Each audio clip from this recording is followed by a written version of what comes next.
Então, muito boa noite.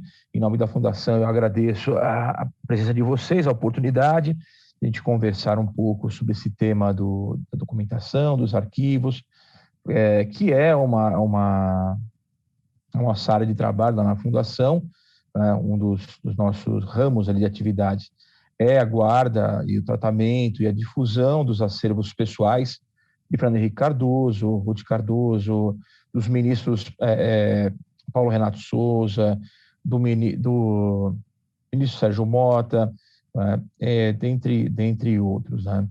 Então, antes de qualquer outra coisa, eu gostaria de pedir eu vou colocar para vocês aqui os nossos patrocinadores, sem os quais a gente não conseguiria executar essa atividade, tá bem? Então, esses são os patrocinadores que financiam as atividades da Fundação Fernando Henrique Cardoso.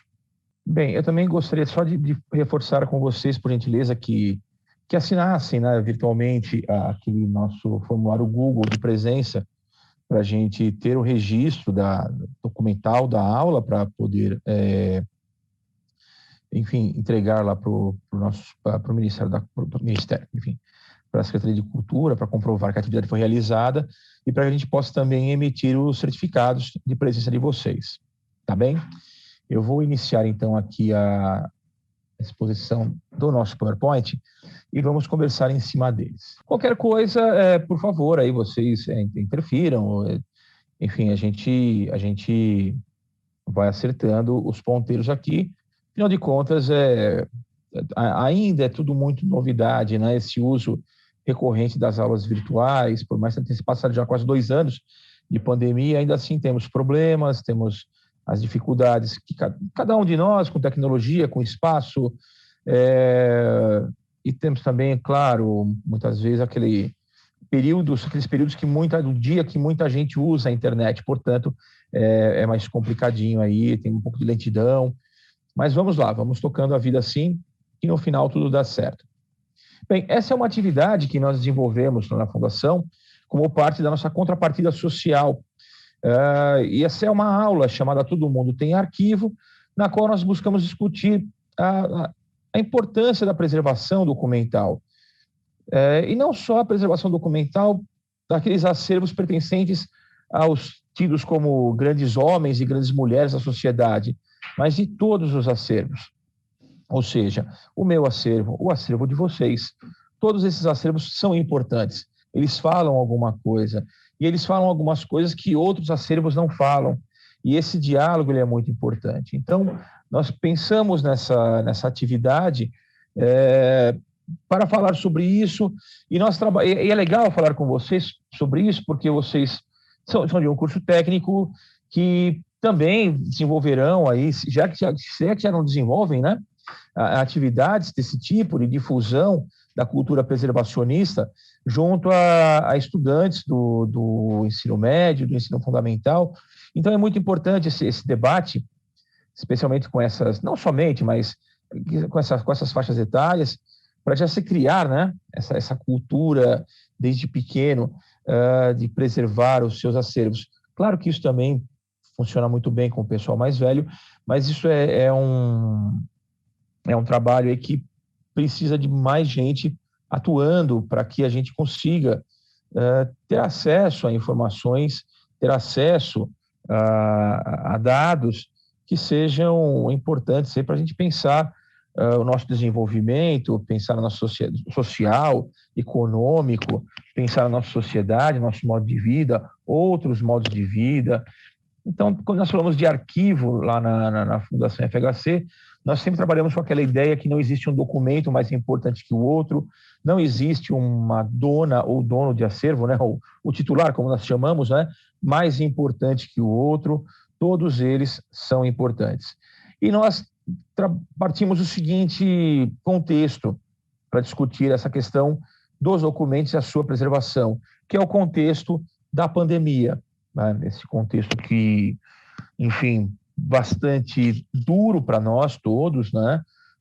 Cada um de nós aqui tem memórias tristes, como eu tenho também, de pessoas queridas que se foram, de uma série aí de mudanças na nossa vida, a respeito aí nós temos que nos adaptar a um novo cotidiano.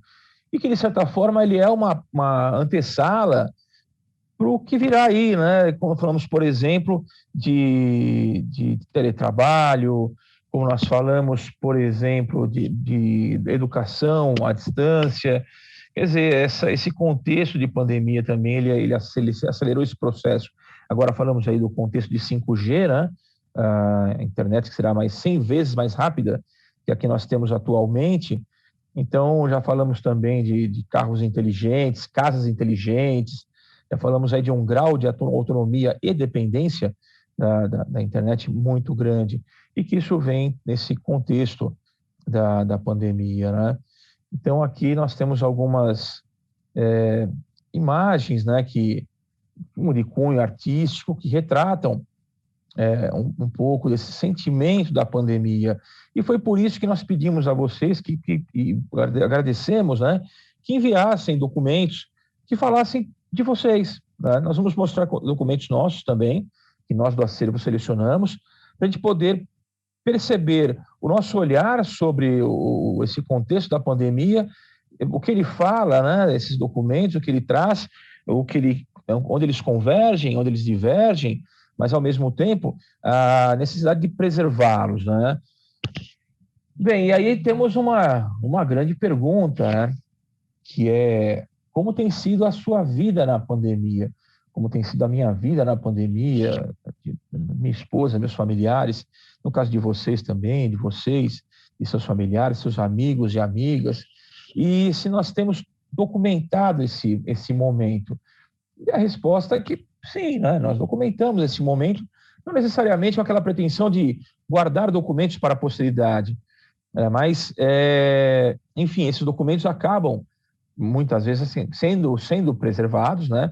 De uma forma muito, muito pessoal, muito subjetiva, não numa instituição de acervos, ou até mesmo em casa sem nenhum muito critérios de organização, de preservação. A gente guarda esses documentos, porque em algum momento a gente talvez queira mostrar para uma outra pessoa, a gente queira guardar isso mostrar para nossos filhos quando forem mais velhos, ou simplesmente porque a gente colocou uma foto digital no nosso computador e esqueceu ali, né? Quando a gente vai limpar o computador, a gente descobre que, olha, nossa, que imensidão de documentos aqui que eu estou encontrando, né? Mas há pessoas aí que fazem um trabalho de preservação desses documentos, né? Nós temos aqui o primeiro caso, que é o Memorial da Pandemia. Nós temos aí uma fotografia, e agora a gente começa um pouco a fazer o nosso exercício de hoje, né? Que a proposta é falar da importância dos contextos desses documentos. Então, não significa somente a gente registrar um momento, no caso aqui, por meio de fotografias, né? E guardá-los, e, enfim, a gente saber o que aconteceu. Mas sim essa importância da preservação do seu contexto, para que ele se torne compreensível para outras pessoas no futuro. Então, aqui nós temos dois documentos, né? O primeiro deles é uma fotografia da Avenida Paulista, na madrugada do Ano Novo, às 2h30 da manhã, ou seja, quando nós falamos de uma festa de Ano Novo na Paulista, às 2h30 da manhã tem muita gente ainda lá, é muito comum isso acontecer. Mas aqui é uma foto, né, do Igor Gonçalves da Costa, que está no site chamado Memorial da Pandemia, registrando essa situação inusitada, né? Inusitada no sentido de que a gente não imaginaria a Paulista tão vazia assim. Ou talvez fosse uma foto da Paulista numa quarta-feira, 2h30 da manhã, mas é uma foto que, com o seu devido contexto preservado, a gente vai perceber aí o impacto que essa pandemia causou em nossas vidas, né? Ao lado nós temos uma foto de uma colega de trabalho, a Silvana Goulart, higienizando seus legumes comprados na feira. Também é uma outra prática que se tornou comum, né? Não que as pessoas não fizessem isso antes, mas a divulgação dessa massiva, né, dessa prática, né, de lavar as mãos, álcool gel, limpar embalagens, lavar legumes e frutas comprados na feira, é algo que se tornou muito intenso ao longo desse nosso processo e que continuará a ser realizado por muitas pessoas, né? Bem, então eu quero mostrar para vocês um pequeno esquenta aí do que será o nosso exercício, para a gente pensar sempre nisso, né? Repetindo, a importância aí do contexto, da preservação dos contextos dos documentos, para que eles se tornem compreensíveis aí no futuro. E quando a gente fala de futuro, eu estou falando do amanhã mesmo, sexta-feira. A gente, com essa revolução documental que nós vivemos, né, da hiperprodução documental, muitos documentos perdem seu sentido de uma semana para outra. Documentos que nós produzimos perdem seu sentido de uma semana para outra. Mas antes disso, a gente queria pedir a colaboração, a ajuda de vocês, a participação de vocês num exercício e que vamos fazer agora. E eu trouxe aqui para vocês uma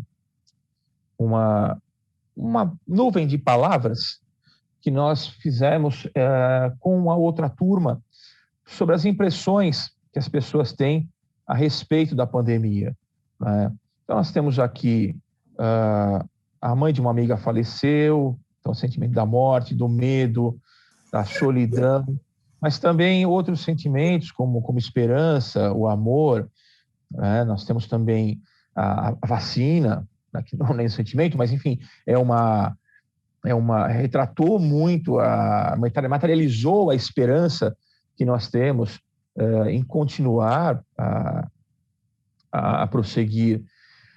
Então, veja, a gente tem aqui os depoimentos também, né, que vocês podem ver aqui não sei se... Deixa eu só mexer aqui uma coisinha para eu conseguir visualizar completamente a tela, ótimo.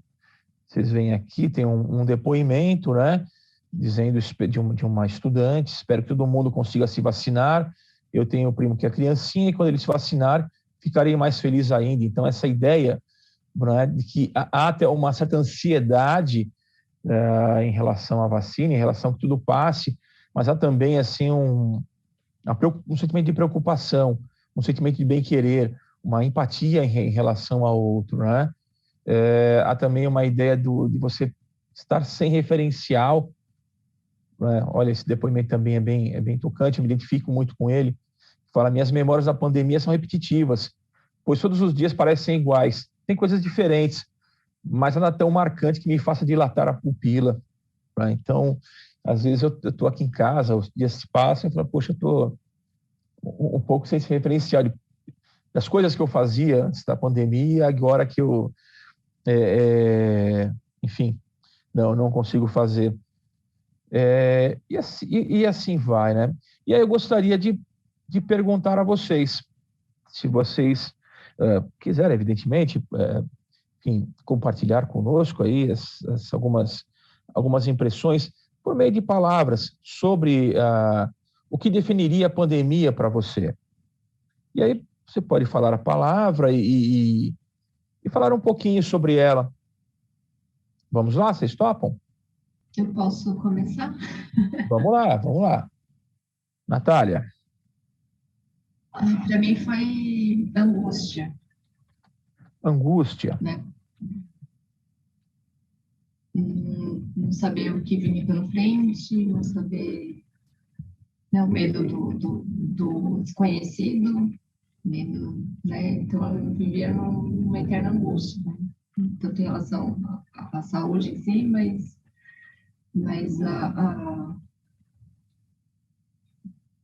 a instabilidade, né? Ver gente perdendo emprego, ver um monte de gente morrendo, ver as ações do governo, enfim, foi tudo muito angustiante. A instabilidade, a angústia, o medo do desconhecido. Esse medo do desconhecido é uma coisa que todo dia a gente abre o jornal na internet, né? E vê, né, uma nova variante, uma nova, ou também um novo remédio, que até gera também um pouquinho do medo do desconhecido, mas é um medo bom, né? É um medo legal, assim, de falar: poxa, tem gente pesquisando, descobrindo coisas novas, né, que podem melhorar aí a qualidade de vida dos que estão se recuperando. e curar, né, quem está aí se infectado, e até nos ajudar a nos imunizar contra essas variantes aí que surgem, né? Nicole coloca aqui a incerteza. Nicole gostaria de falar? Tá com dificuldade do áudio? Ou, enfim, pode se comunicar pelo chat também, não tem problema algum. Alguma outra ideia, alguma outra palavra, algum outro sentimento? Porque, de certa forma, tudo que nós estamos falando aqui, ele aparece nos documentos. Isso que é interessante desse exercício, é de pensar que nós produzimos documentos que... Oi, Nicole. Desculpa te interromper, eu tô com dificuldade aqui no Zoom, mas não acho tem que agora problema. eu me acertei. Não tem problema. Mas eu ia comentar tédio, mas é que foi algo específico comigo, que eu não tô trabalhando, não estava trabalhando também a pandemia em toda, só fazendo mestrado, e o mestrado é muito solitário, então eu sentia muito tédio. E nas imagens que eu mandei, eu tentei mostrar isso, assim, não sei, a gente vai falar mais para frente, talvez, né? Isso. Mas eu senti muito tédio. Não, acho que muita gente não sabia como completar esse espaço, né? Esse vazio. Olha, eu compartilho com você também essa do tédio. Todos aqui eu também me identifico muito. Porque realmente, por exemplo, bom, como eu comentei com vocês, acho que numa outra aula, eu estou na cadeira de rodas, quebrei a perna, sofri um acidente de bike e, enfim, mesmo que tivesse tudo ok, eu também estaria aqui esse horário, eu gostaria de estar na academia treinando, fazendo outras coisas, mas estaria aqui e talvez essa minha condição no momento aqui de ficar mais de molho, né? Embora melhorando, graças a Deus, graças à fisioterapia, essa sensação de tédio ela é muito forte também, né? Então, eu compartilho com você isso. E bom, vamos tomar que passe isso muito, muito logo.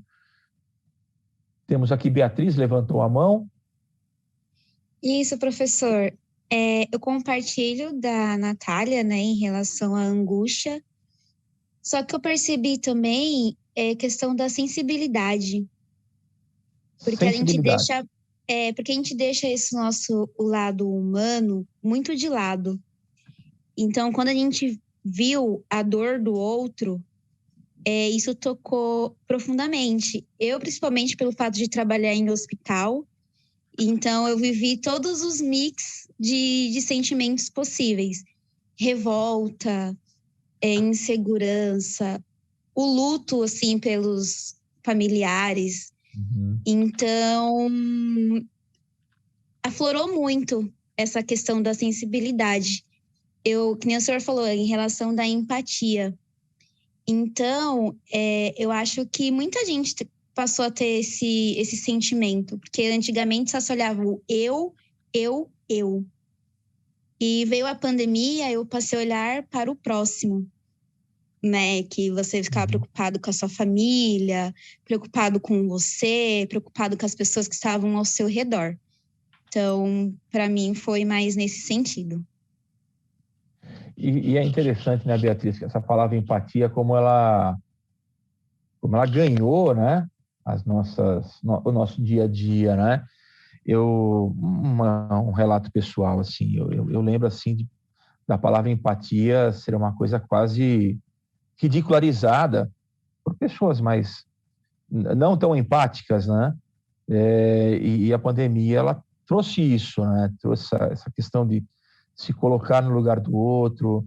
No seu caso, enfim, não se coloca, né? Trabalhando na área de saúde, isso faz parte da profissão, né? Como faz parte da profissão, da educação, da docência também, a empatia, né? Mas em outras áreas, né? Como isso acabou ganhando um outro sentido na boca das pessoas. Entenderam na prática, infelizmente, né? Por conta desse dessa situação toda, acabou entendendo o que é ser empático, né? Olha, eu vejo aqui no chat, a Natália coloca, né? A empatia é lindo, é ser humano, né? E nesse momento, infelizmente, a gente acaba vendo quem não é, né? Tem o Will Almeida, o Will coloca aflição, né? Cadê aqui? Deixa eu ver se tem mais. A Larissa, impotência, né? Então, outras duas palavrinhas aqui, né? Que é a aflição, e nós temos aí a impotência. Gostariam de falar um pouco sobre isso?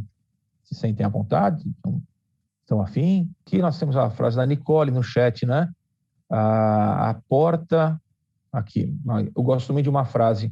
A porta para a empatia é a dor. É aquela dor que a gente não sente no outro, né? Só sente a nossa, né? Natural até, pensando, né, até no nosso... Fisiologicamente falando, a nossa dor costuma ser sempre a pior, né? Mas quando a gente tem esse exercício de empatia, a gente não vai, obviamente, sentir a dor do outro, a dor física do outro. Vocês não estão sentindo a dor que eu sinto na minha perna machucada, mas vocês se solidarizam com isso, né? E vice-versa, eu também em relação à dor física de vocês, né? Então, e não só físico, né? Oi, diga, Nicole. Mas essa frase, ela é mais no sentido da pessoa sentir mesmo. Eu só vou ter uma empatia certa sobre a dor da sua perna o dia que eu quebrar minha perna. É nesse sentido, sabe? É quando o outro sente na pele, ele passa a ter uma empatia um pouco maior e sentir mesmo.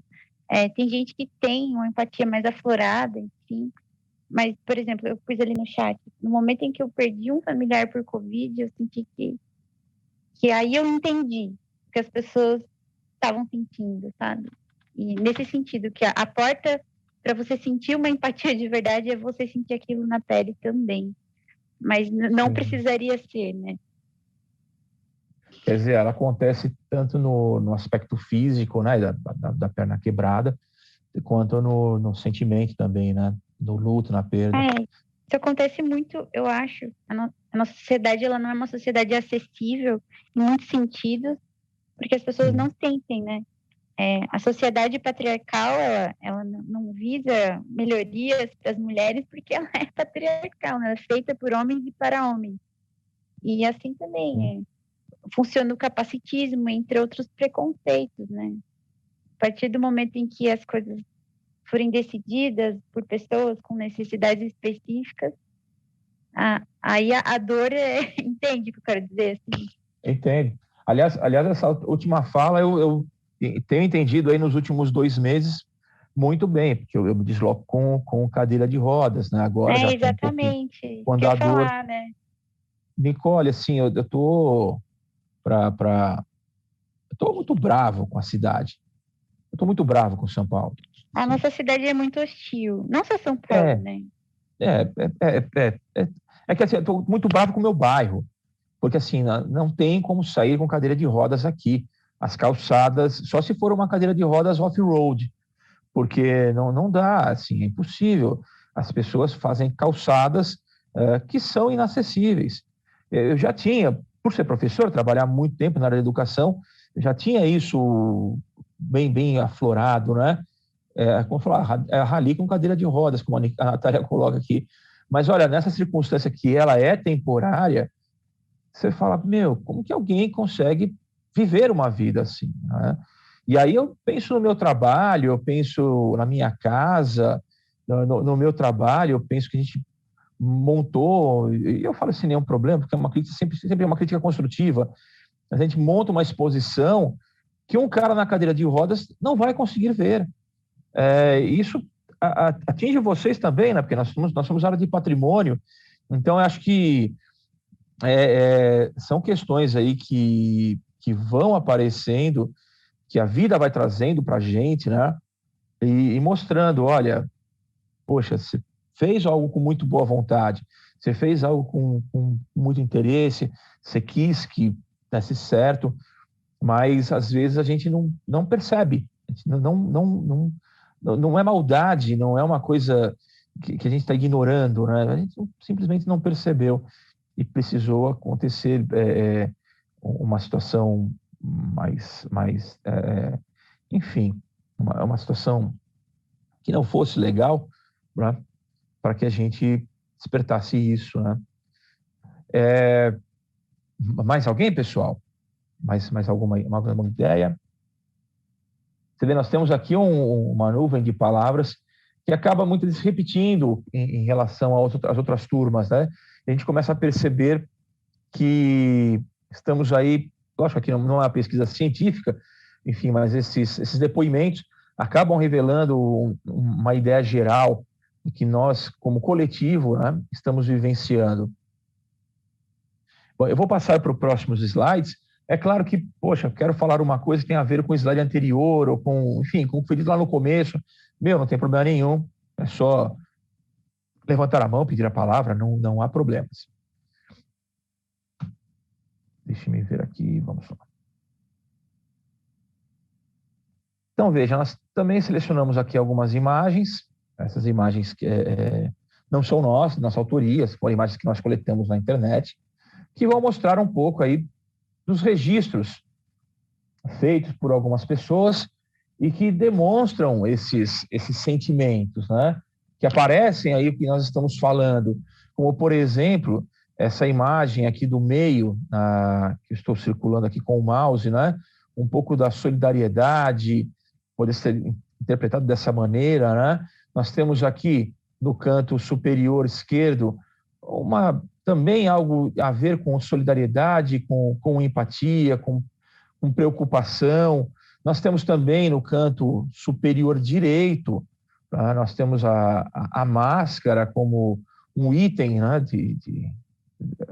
de uso necessário, obrigatório e necessário no nosso dia a dia, mas que não impediram também a realização de rituais, aí, como o casamento, né? Nós temos abaixo dessa foto uma placa dizendo: se proteja, nos proteja, não circule. Quer dizer, uma pessoa produziu essa mensagem e alguém registrou, se não foi ela própria, né? Registrou, e mostrando para a gente, olha, a atenção que nós temos que ter nesse momento. Continuando aqui, a máscara como o item do nosso kit, né? do nosso guarda-roupa. Nós temos aqui algo que a gente vê em quase todos os varais brasileiros, as máscaras penduradas secando ao sol. Aqui em casa é assim, acho que com vocês também.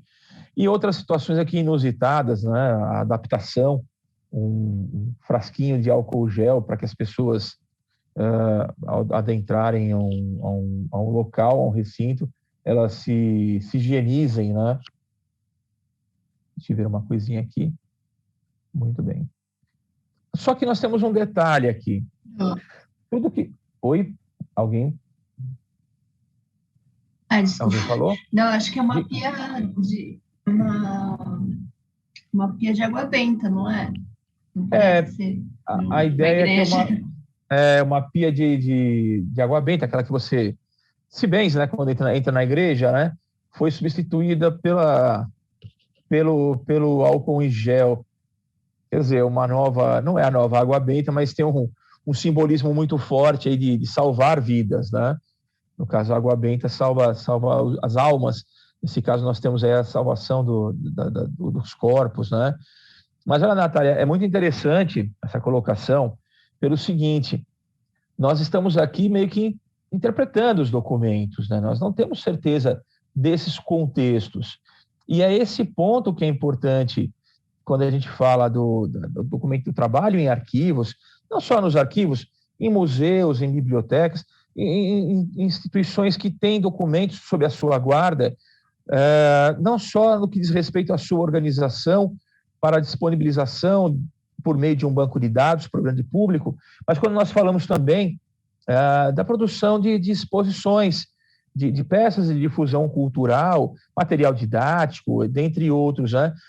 sem o contexto, como dizia um velho ditado, ou como diz um velho ditado, sem contexto, o que existe é um pretexto. A gente interpreta, a gente fala do que se trata. Então, nossa preocupação, quando nós falamos que todo mundo tem arquivo, não é só uma questão da preservação do suporte, do papel fotográfico, enfim, da madeira, do metal, da película magnética.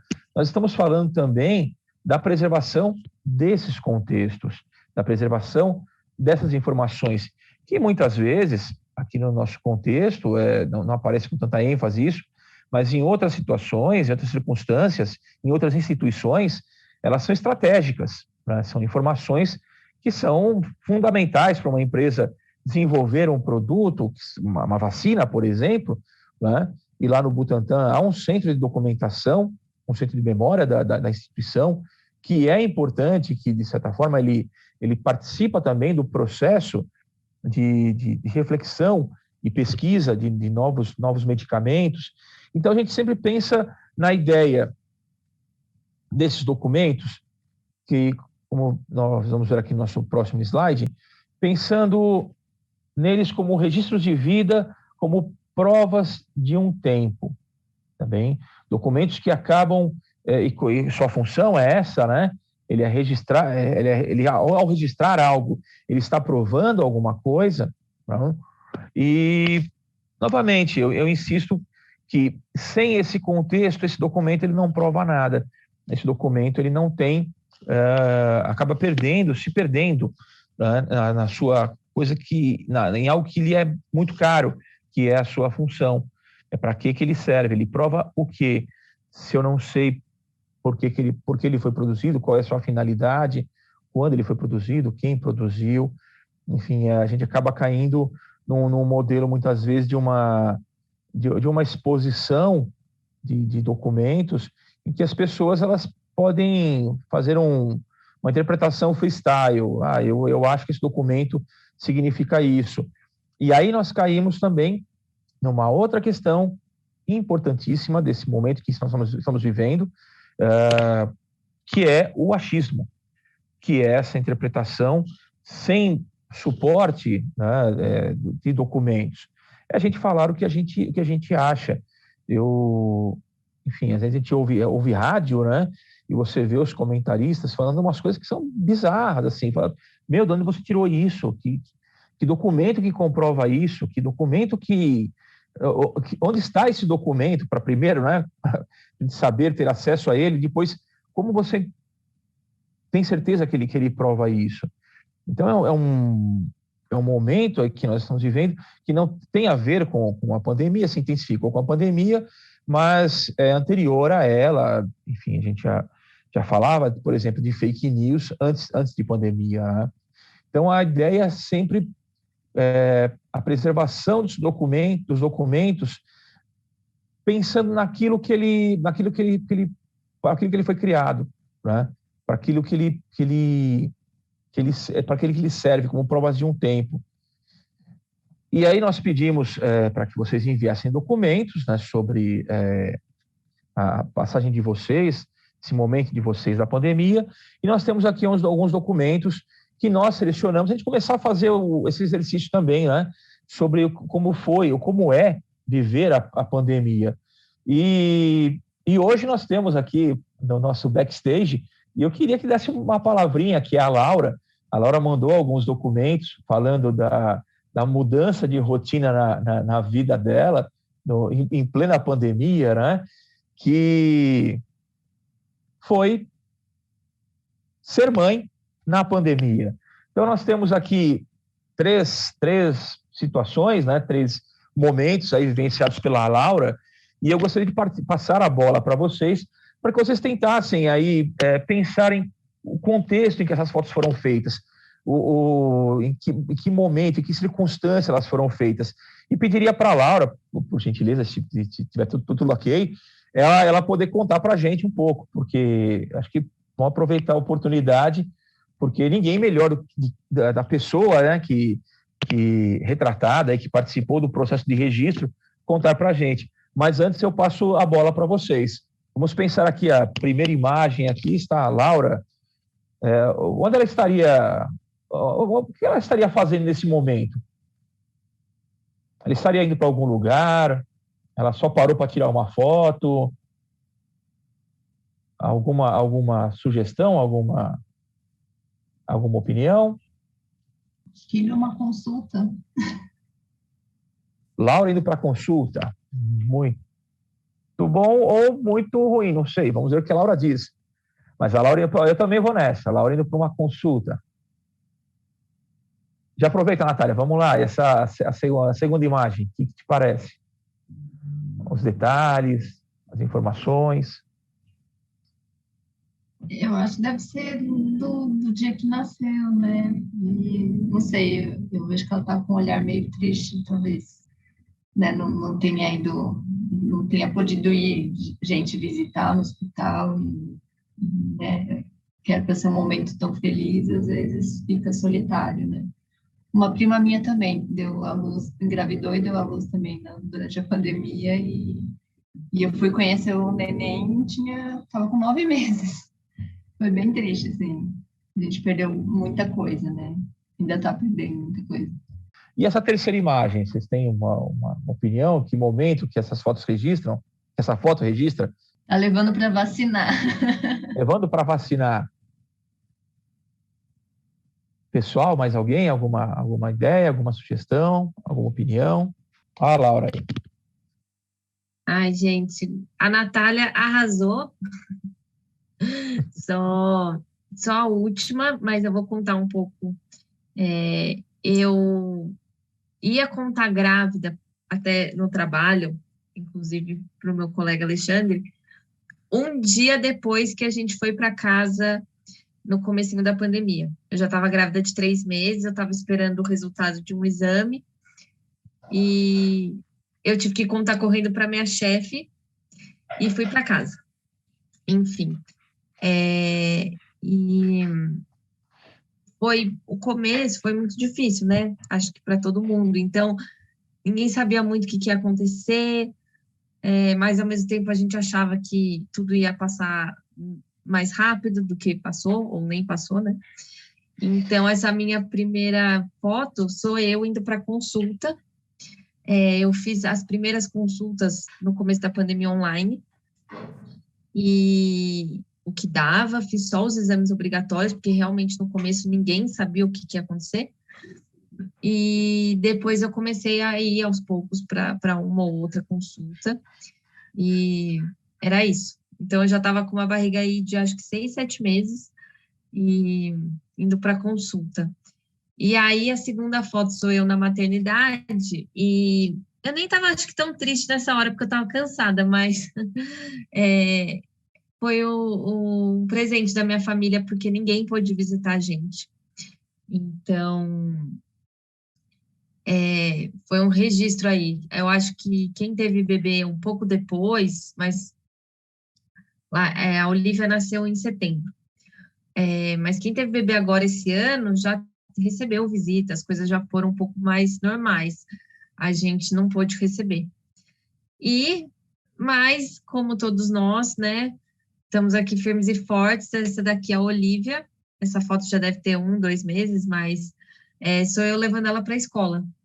Então, mesmo de máscara, mas a gente ainda está na pandemia, mas já estamos retomando um pouco a rotina. Então, é um alívio. E é isso, Olivia foi conhecer muita gente agora, que ela já tem 1 ano e 2 meses. Nem conhece ainda o pessoal do meu trabalho, mas estamos aqui. Então, essa é a história dessas 3 fotos, que eu acho que é uma gravidez um pouco única, né? Só quem engravidou na pandemia sabe, né? Mas é isso. Valeu, Laura. E nós temos também documentos aqui produzidos por outras pessoas da equipe, né? Nós temos, por exemplo, aqui a foto que a Renata enviou, né? Uma selfie, em um momento aí de encontro com a família. Isso em abril agora, né? Abril passado. Então, todos de máscara, né? Ainda vai ser um registro familiar que daqui a alguns anos as pessoas vão lembrar, né, desse momento. Todos se encontraram, mas todos de máscara. Nós temos também, aqui novamente, temos... Aqui é Laura também, né? Que mudou de casa, né? Laura não só teve a lindíssima, fofíssima Olivia, mas também mudou de casa. E aí, Laura? Também outra aventura, porque outra aventura. Foi em junho, mas assim, como eu tinha a Olivia, né, eu tava assim, eu tô ainda bastante restrita na minha circulação, porque como ela não tem vacina e ela já vai para a escola, que já é um risco, a gente evita o máximo. Então, a gente precisava mudar, mas a gente achou o prédio do lado, chamou 3 amigos, e a gente fez a mudança super rápido, sem encontrar muitas pessoas, não teve equipe de mudança, a gente fez mas muita gente teve que mudar na pandemia, e aí foi uma aventura, porque eu tive uma outra colega que mudou, e ela passou álcool e gel em tudo, em todas as caixas. Então, foi realmente uma coisa assim uma aventura. O open house aí foi literalmente abrir a casa mesmo e chora, não foi aquela festa, tá? Exatamente isso. Aqui, ó, carregando a cama pela rua, segundo a Natália. Foi assim mesmo, viu, gente? Olha, nossos amigos merecem um presente por terem ajudado, mas foi um jeito da gente não colocar, assim, muita gente em casa. A gente fez, inclusive, como era do lado, eu trazia um pouco de coisa todo dia à noite. Eu fui trazendo umas coisinhas para ficar só coisa grande, mas coisas da pandemia, né? Essa daqui é uma foto da nossa colega Bia, que pegou uma gatinha e também mudou de casa. Então, acho que essa é outra história. Também conheço muita gente que pegou um animalzinho na pandemia para fazer companhia, né? Outra coisa, né? Aqui, essa foto é do Alexandre, que ele foi nas manifestações. Eu não sei se vocês lembram que a gente teve manifestações, inclusive a gente teve aqui no Brasil, mas também em outros países, nos Estados Unidos, tiveram bastante conflitos. E uma das coisas que eu lembro muito era o medo de ter um surto depois das manifestações de Covid, né? Aumentar ainda os números. E eu acho que essa foto é boa para retratar não só que a gente teve manifestação enquanto a gente estava na pandemia, né? Mas como a pandemia acirrou alguns conflitos políticos e trouxe o debate à tona, e a gente viu muita gente se polarizar, mas também se posicionar, a gente até que não se posicionava. Então, foi interessante. Agora, esses foram os registros que a nossa equipe recolheu para a gente começar essa reflexão, e os próximos registros, pode mudar, Lê, são os que vocês mandaram. E aí a gente queria saber se vocês podem falar, se alguém tem alguma história para contar dos registros. 2 das fotos aí são minhas, a do meio e a da direita. E eu vou comentar, eu tô com muita enxaqueca, por isso que eu tô falando devagarzinho. Pode falar bem baixo, calma. A do meio, ninguém acredita, nem eu mesma acreditei. Mas esse machucado no meu queixo é de ficar com a mão no queixo. De ficar lendo para o mestrado com a mão no queixo. Sabe, segurando o queixo, assim, com a mão apoiada na mesa, segurando a cabeça. E muitas vezes eu me peguei, assim, rodando redes sociais, nessa posição, segurando o queixo. Essa é uma dos registros que, para mim, são sobre tédios, assim. Eu não acreditei, eu não sabia o que era. Nath, não parece, me puxou sangue, assim, sabe? Porque o peso da minha cabeça, assim, sobre o punho, né?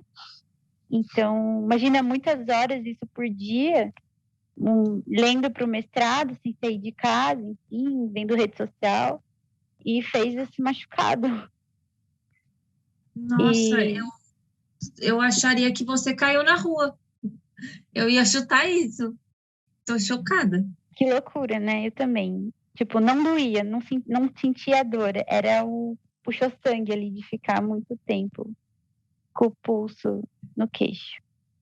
Essa imagem do meu gato numa caixa de papelão é sobre ansiedade de compras e compras desnecessárias. Porque a gente comprou a caminha para o gato e ele não usa até hoje. Assim, ele passa longe da caminha. E aí, só para mostrar que ele preferiu a caixa de papelão. Assim. E era isso. Acho que muita gente talvez tenha se descontrolado com alguma coisa, né? A gente não chegou a se descontrolar com compra, mas compramos coisas desnecessárias. Assim. Eu vou ter mais fotos depois, mas depois eu comento. Daí. Eu consegui voltar aqui, não sei o que aconteceu com o meu tablet aqui. Mas eu também, essa primeira foto, o primeiro relato seu é inacreditável, né? Porque essa coisa da marca de ficar pensando, né? Para fazer o mestrado, muito, muito louco isso. Eu também não falaria e não diria isso. Também não acharia isso. E a do gato, poxa, é uma coisa que acontece em quase todos os lugares, né? Aqui nós temos 3. E a gente pensou até de comprar umas caminhas e tal. No final, eles gostam da caixa de leite. Aquela caixa que vem 12 litros de leite. Eles gostam daquela caixa. Lá, né? Aqui vem todos. Isso, exatamente. Igual do fardinho. Porque fica um dentro do fardinho e outro do lado de fora brincando. E assim, vamos comprar essas coisas para quê, né? Na pet shop, que são super caras e o bicho simplesmente ignora a gente, né? Agora nós temos uma outra imagem aqui de uma... Eu também, assim, no canto de esquerdo, né? Um condomínio, mas eu não consegui identificar um contexto aqui, não consegui pensar em algum contexto. Então, professor, essa imagem é a minha. Essa foto eu tirei quando eu peguei Covid. Então, eu tive que ficar os 14 dias reclusa no quarto. Então, essa era a visão que eu tinha da janela. Então, do tédio. Eu via só o tempo passando, as pessoas brincando, assim, as crianças brincando pelo condomínio, tudo pela janela. E eu lembro que quando eu tirei essa foto, foi num momento até de revolta. Porque eu descobri que eu estava com Covid no sábado e no domingo era os Dias das Mães. Então, enquanto eu estava reclusa, várias pessoas no condomínio se reunindo, fazendo churrasco, como se nada tivesse acontecendo. Então, eu peguei o Covid, foi em março, né? Bem no comecinho da pandemia. Então, essa era a minha visão. E assim como a outra moça também, eu tive que me mudar durante a pandemia. Então, eu vim morar nesse condomínio. Então, essa primeira imagem é a minha. Entendi. Eu tenho mais 2 aqui que você enviou, próximos slides. São suas, não? Essa segunda foto também é minha. Foi a realização de um sonho. Porque assim como várias pessoas, eu também peguei um pet durante a pandemia, que meio que me ajudou durante esse processo, né? Eu estava num lugar totalmente desconhecido, minha família morando longe, eu sozinha com meu noivo, só nós dois. E aí veio meio que para completar, assim, sabe, esse momento de tristeza. Então, o que me alegrava, às vezes, quando eu chegava em casa, era poder brincar com ele. E é um doguinho para lá de simpático, né? Ele tem um jeito, uma cara de... ele é muito fofo. Eu brinco falando que ele é o bebê da quarentena, porque eu peguei ele em agosto. Em agosto do ano passado. Eu falo que ele é um bebezão da quarentena.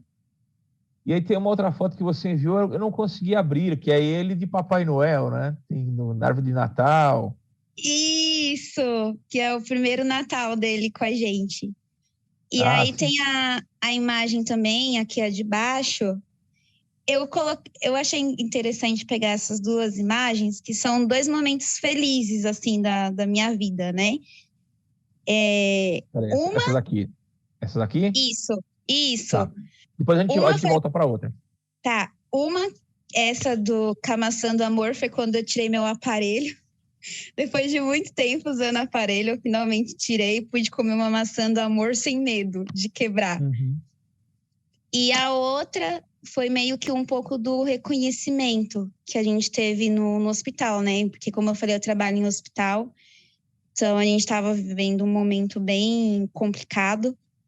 Então, teve uma ação lá no hospital, né? Que teve um período que o pessoal da enfermagem estava sendo visto como heróis. Então, eles estavam fazendo muitas doações e a gente recebeu lanches no hospital. Meio que nem eu falei, para aliviar um pouco a tensão. E aí eu tô toda equipada com material básico, né? Porque na época também era só o básico do básico. Uhum. Tava até tendo a falta de EPI no hospital, então a gente estava correndo risco. E aí veio essa ação aí também, por isso que eu escolhi essa imagem.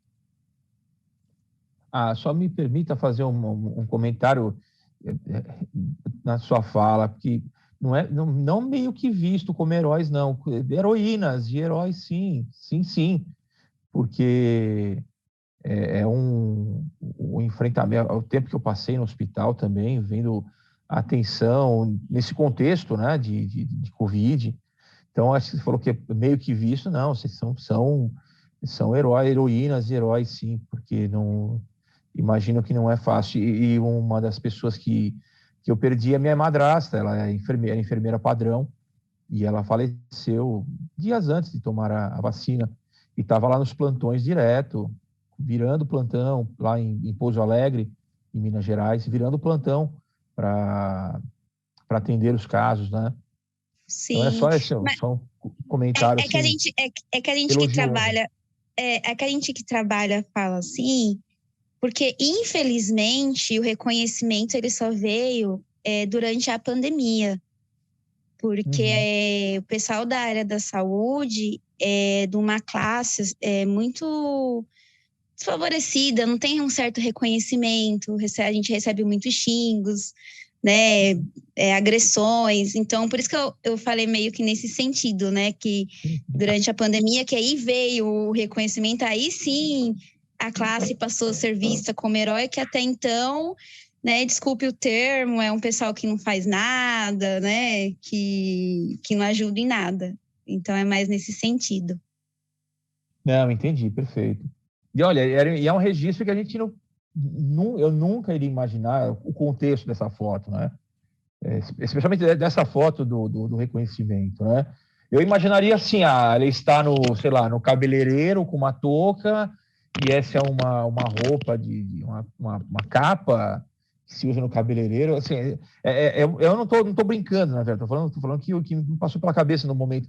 Mas sempre a gente pensar assim, essa importância do contexto, né? E olha o que ela traz de mensagem, não só de mensagem, né? Mas o que ela traz de contexto, né? Que é surpreendente. Eu queria só voltar para essa imagem anterior aqui, que tem uma foto aqui de uma pessoa sendo fotografada, né? Gostaria que comentassem com ela. Oi.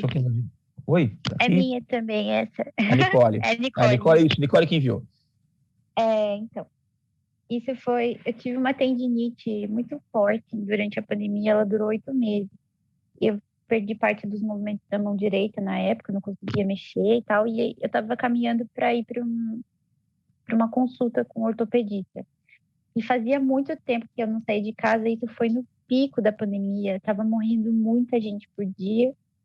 E aí essa é a Avenida Paulista, eu fiquei, assim, muito assustada. É uma mulher fazendo um ensaio fotográfico. Ela tá sentada, tá deitada no chão, abraçando um cone, sem máscara. E daí o cara tá com uma câmera profissional tirando foto dela, assim. E ali os cones e as correntes de proteção são para as pessoas não sentarem, não aglomerarem. era quando nem se podia sentar nos lugares. E aí, essa imagem me chocou, assim, ter saído de casa e ver essa cena foi muito impactante, assim, eu tirei esse registro. E blogueirinha do fim do mundo, exatamente, né? Então eu fiquei, nossa, como que ela tá ali à vontade, né? Sentada no chão, abraçando um cone. Eu lembro que eu não encostava em nada, assim, nessa época da pandemia. Estava bem crítico, tava morrendo muita gente. E, enfim, e eu fiquei um pouco chocada. É meio surreal mesmo, né? Nesse contexto que você coloca pra gente, né? Que eles... mas o que será que eles estavam fazendo? Será que era uma campanha, era alguma coisa? Bom, enfim, não tem como saber agora, né? Mas revela para a gente, né?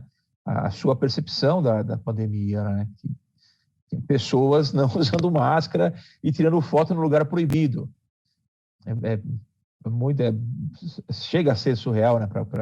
É uma crise sanitária e a pessoa está sentada no chão. Acho que é blogueirinha do fim do mundo. Total. Eu vou passar mais umas imagens aqui. Aqui nós temos mais 3. Aí eu sou gateiro, também vocês já perceberam que eu sou da turma dos gatos, né?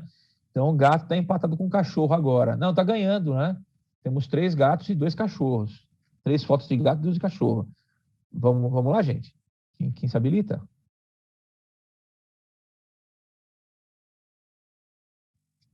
Bom, professor, a primeira imagem foi a primeira noite do meu doguinho em casa. Então, o espacinho dele.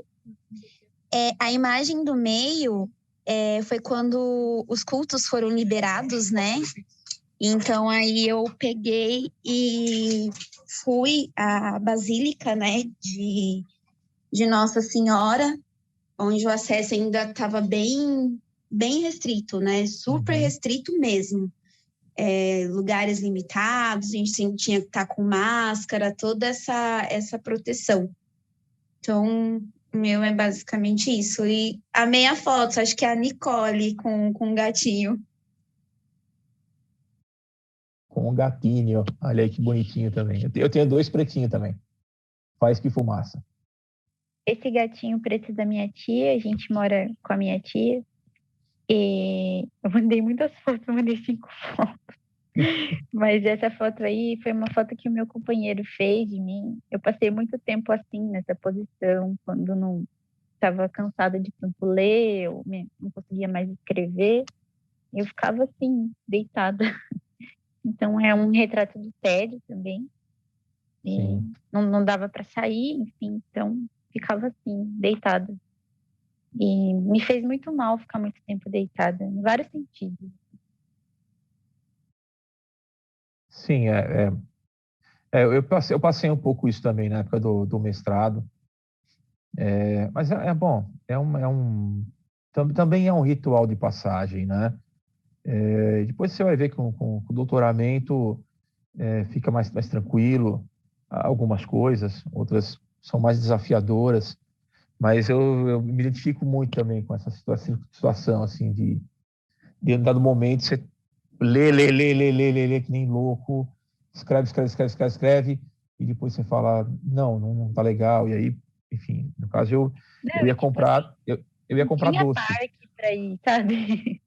Para espairecer, não fazia sentido caminhar para espairecer, ou ir num parque, ou respirar, porque o mundo estava caindo. Então eu ficava, sei lá, mexendo no celular. Pode continuar, professor, desculpa. Não, tranquilo. Nós estamos conversando aqui. São fotos e relatos muito interessantes. Nós temos mais 3 slides aqui. Tem a Nicole e Natália, não? Isso, vai, Nath, fala aí. Sim. Essa segunda foto é na casa dos meus pais, eles moram no interior, e eu cresci também lá nesse lugar. E eu lembro quando eu era pequena, é um condomínio fechado, então tem várias árvores espalhadas pelo condomínio. Quando eu era pequena, saía para andar pelo condomínio e ia comer na mora, né? E aí, dessa vez, eu consegui pegar né, uma frutificação assim, bem forte. Tinha muita amora o ano passado. E aí, eu fui com meus pais pegar a amora, mas assim, vocês não têm noção do tanto de amora que a gente pegou. E eu fiquei muito feliz, assim, porque né, eu estava mais tranquilo para a gente... Eu estava me sentindo mais segura de vê-los, né? Também, porque eu evitei, né? Fiquei vários meses sem ir lá visitá-los. E aí eu tô feliz, relembrando a infância e conseguindo andar um pouco sem máscara também, né? Porque é bem aberto e tal, então a gente conseguia caminhar um pouco sem máscara. E esse é um pouco da colheita. A colheita. Eu até a próxima foto o resultado da colheita, mas só um detalhe antes, né? Tem a foto aqui da a Nicole. É a Nicole estudando, né? Tá na sua jornada é de como eu mestrado. passei a maior parte do tempo. Era só... Acho que algumas fotos ficaram meio repetitivas, mas é sobre isso. Assim. Sobre ficar na mesma posição por muitas horas, fazendo a mesma coisa. Aí é um registro duplo, Nicole, né? Podemos pensar assim, título de exemplo, né? Registrando a pandemia ao mesmo tempo uma etapa da sua vida, né? Etapa da sua vida acadêmica, né? Que naqueles anos você tinha duas posições, sentada e deitada, né? Era isso, mais ou menos. Mas que, claro exatamente. Não dava para ficar lendo de pé. Não dá em pé, senão teria a foto de você em pé lendo também.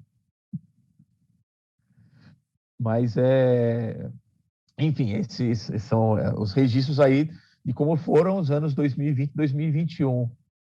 E aqui a próxima imagem é a colheita da Nath, né? As amoras, né? Nossa, Nath, que delícia. Vontade de fazer uma geleia.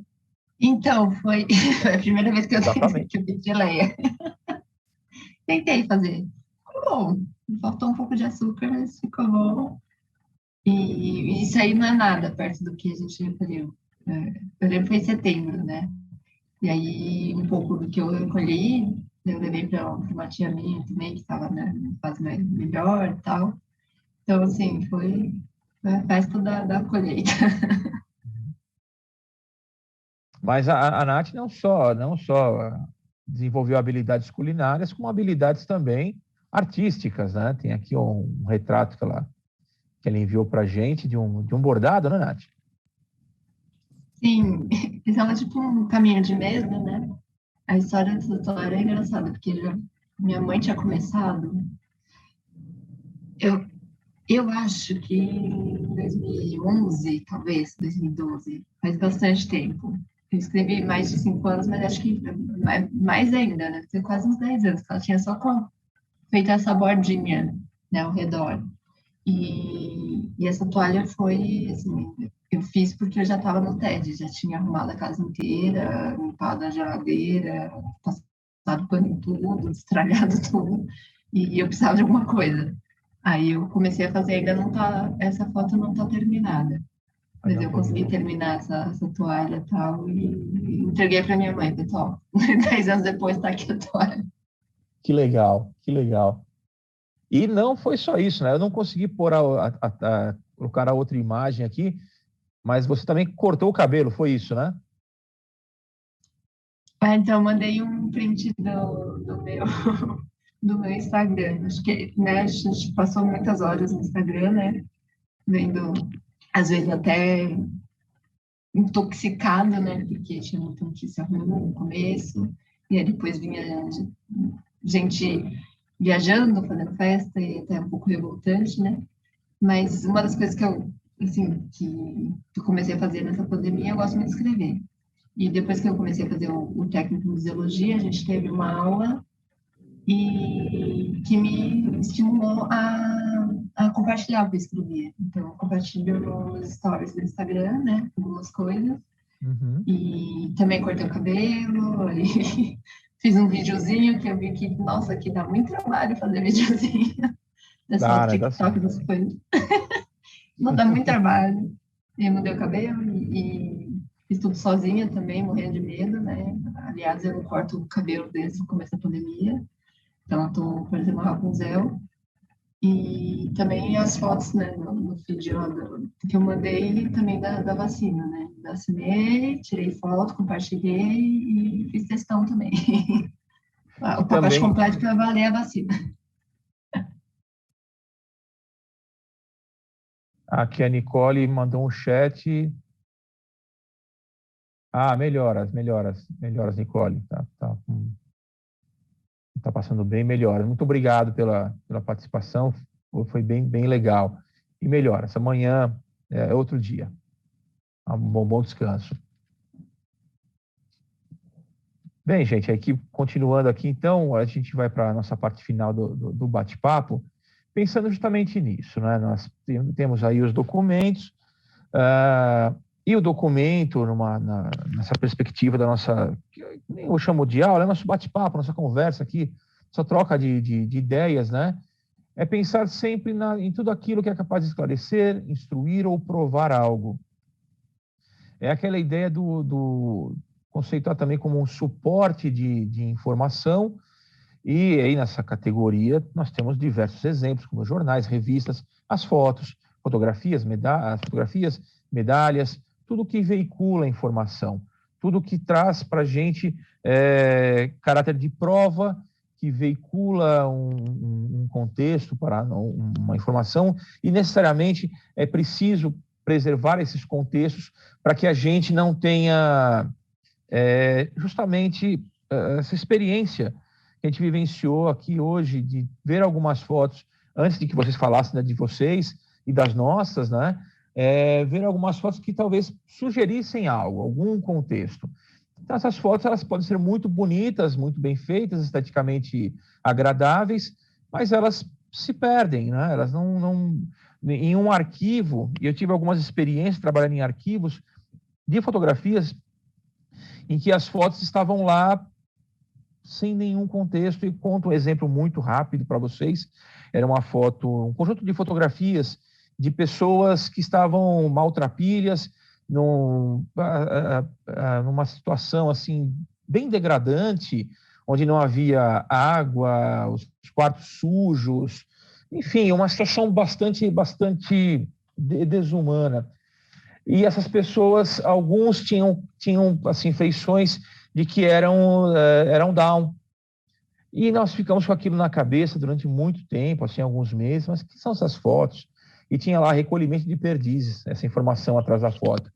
E a gente não sabia do que era, não sabia do que se tratava. E aí, pesquisando no acervo textual, encontramos um relatório do diretor do recolhimento de perdizes, que foi enviado para o secretário de Saúde, dizendo das condições desumanas a que estavam submetidos os internos. Olha só, o documento, aquelas fotos ganharam um outro sentido. Ganharam também muito mais força, porque todo mundo ficou sensibilizado com aquela situação, mas quando a gente vê o documento completo, né, a gente percebe o quanto ele não só tinha uma função ali estética, que acabou sendo no primeiro momento, né, porque separou-se as fotos do documento, ele só tinha um sentido estético, mas ele passou a ser um documento que provava uma reivindicação de melhores condições de vida para as pessoas. Então, muitas vezes o documento no arquivo, ele precisa desse contexto, ele precisa que isso seja preservado para que a gente tenha para seu uso até como uma ferramenta de cidadania seja preservado, né? E aí, quando nós pensamos nesses documentos de arquivo, novamente, a gente pensa que não são só instituições que produzem documentos, são pessoas. Nós, como nós vimos até agora, nós produzimos documentos. E o documento do Alexandre, e no caso aqui do Fernando Henrique Cardoso, que é o diploma de formatura dele da universidade, eles são um é tão importante quanto o outro, e precisam ter o mesmo status de preservação, né? Então, a gente vê aqui um pequeno texto que ajuda a gente a pensar, né, no que nós estamos falando aqui, que é o seguinte: as atividades de pessoas e instituições são viabilizadas e representadas por uma categoria especial de registro, que são os documentos de arquivo. Mas o documento de arquivo também traz outros... o documento de arquivo pode ter outras características e outras finalidades e que viabilizam outras possibilidades. E aí vamos ver esse documento aqui, que ele é bem divertido, que necessariamente não é o emprego, é um trabalho. Eu gostaria que vocês tentassem, opinassem sobre ele. É um cartão dizendo aí, no meio dele, né, uma frase: por ti minha alma sofre, e feliz seria se vossa excelência aceitasse meus protestos de amor. Aí o canto esquerdo, lá em cima, né? O canto esquerdo será não, dobrando o canto direito do cartão será o sim. E embaixo, devolvendo o cartão intacto, dará uma esperança. Então, bom, ele já conta um pouco, né, qual é a finalidade dele, mas queria ver um pouquinho de vocês também, por favor, aqui. Qual seria aí a função desse documento? Eu achei estranhíssimo isso aí. Estranhíssimo. Eu olhei e eu achei que era parecia aqueles santinhos que dão na missa de sétimo dia, sabe? Sim, sim. Parece um flerte da época, né? E a gente... Interessante. É o flerte da época. E a gente imagina que esse documento ele não é contemporâneo pelas palavras, né, como elas estão escritas, né, o sofre com 2 Fs, o intacto com o C mudo. Então, era uma forma aí de correr elegante, como a Larissa coloca aqui, né, é o correr elegante da época, né. Então, se você dobrasse aí o canto esquerdo, era um não, do lado direito é um sim, no Rio de Janeiro é o já é ou já era, né, como se alguém comentou numa aula anterior, falou, pô, é o já é ou já era no Rio. E no final, aí, devolvendo intacto, é uma esperança. Espera aí, espera um pouquinho, né?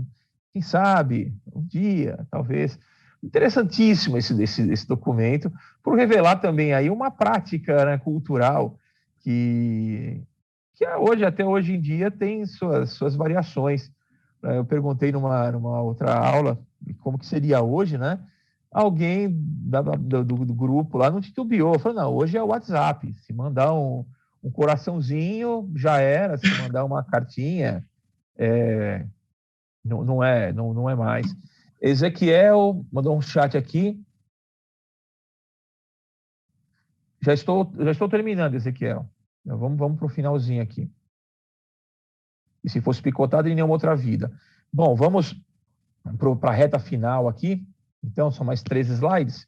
Então, tudo isso não é possível de ser preservado e acessado se não forem as instituições de acervo, como nós temos aqui, no caso, alguns exemplos, né, de imagens aqui, né, da Pinacoteca, dos arquivos nos Estados Unidos, o Arquivo Público do Estado de São Paulo. São essas instituições responsáveis pela preservação dessa documentação.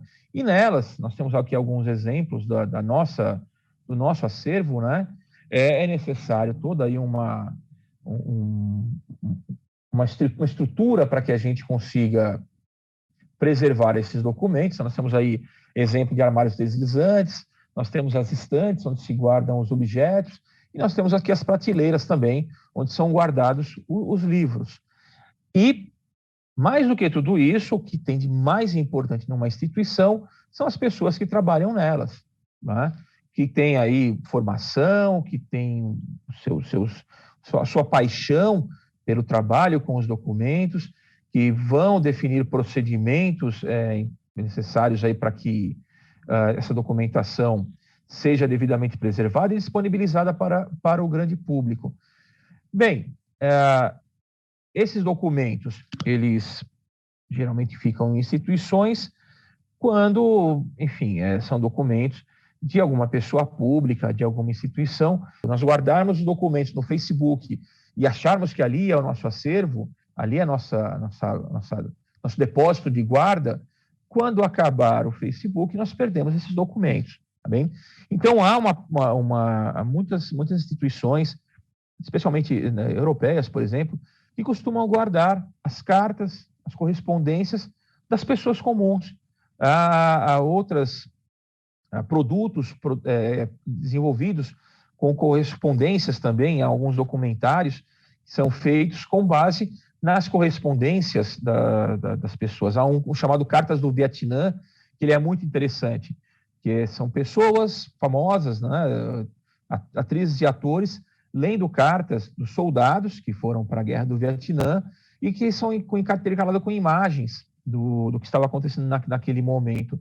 Então, veja, a ideia de você ter um acervo em casa e preservá-lo é importantíssima, porque, novamente, é o testemunho de uma época, é prova de que as coisas aconteceram com você e aconteceram com a sociedade na qual nós vivemos. Tá certo? Bom, eu gostaria de agradecer a vocês, né, esse tempo, a participação de vocês, o interesse. Foi muito divertido, muito legal conversar com vocês sobre os seus documentos, sobre essa nossa realidade de trabalhar com os documentos, instituições como arquivos, museus, bibliotecas. Temos um chat aqui da Larissa, né? O caso do Orkut, né? Muita coisa se perdeu com o Orkut. Embora eles tenham congelado, entre aspas, né? Você ainda tem aqui acesso ao Orkut, mas muita coisa foi embora, muita coisa se perdeu. E então, sempre é pensar nisso, né? Como o nosso trabalho em arquivos, museus, bibliotecas, instituições que custodiam acervos, elas são importantíssimas para preservar essa memória, preservar esse legado, o legado de uma sociedade, né? Garantir direitos das pessoas. Aí eu cito o Arquivo Público do Estado de São Paulo, que até hoje emite certidões de pessoas que enfim, precisam reivindicar algum direito para aposentadoria ou reivindicando alguma posse de alguma propriedade. O Arquivo do Estado tem esse tipo de serviço com base no seu acervo. Né? Aqui a Natália coloca que aquilo que está online é intermitente. É mais angustiante ainda, né? Porque a gente acha que vai conseguir salvar algumas coisas e não vai, porque fica essa coisa intermitente dos documentos do Orkut, que nós salvamos lá. Bem, basicamente é isso. Queria, Laura, brigadaço aí pelo help, aí caiu tudo aqui, deu um pânico geral aqui em tudo. Gente, é isso. Se tiverem mais algum comentário, alguma coisa, a gente pode continuar mais um pouquinho. O Ezequiel o pessoal da Libras precisa sair, mas se não houver, então, muitíssimo obrigado. Até uma próxima oportunidade. Aguardamos vocês lá na nossa instituição. A gente pode combinar aí com a ETEC, uma visita técnica em algum momento, aí, quando tudo retornar, para nos conhecermos pessoalmente. Já estamos nos conhecendo, né? Mas para a gente poder conversar mais, papear mais e nos conhecermos, trocarmos mais informações, etc. Eu acho que é isso. Laura, algum comentário, alguma ideia? Nada. Obrigada, gente, pela presença. Obrigada, Lê, pela companhia. Foi ótimo. Então é isso, gente. Valeuzaço aí, muito obrigado. Ótimo fim de noite para vocês, um excelente dia amanhã, um final de semana. Tudo de bom. Boa noite, gente. Boa noite a todos, obrigado. Por nada. Boa noite. Tchau. Achei muito legal ter a tradução em Libras. Bem bacana. bacana. Muito bacana. Boa noite. São feras. Sim, nossa, imagina. Boa noite, tudo de bom.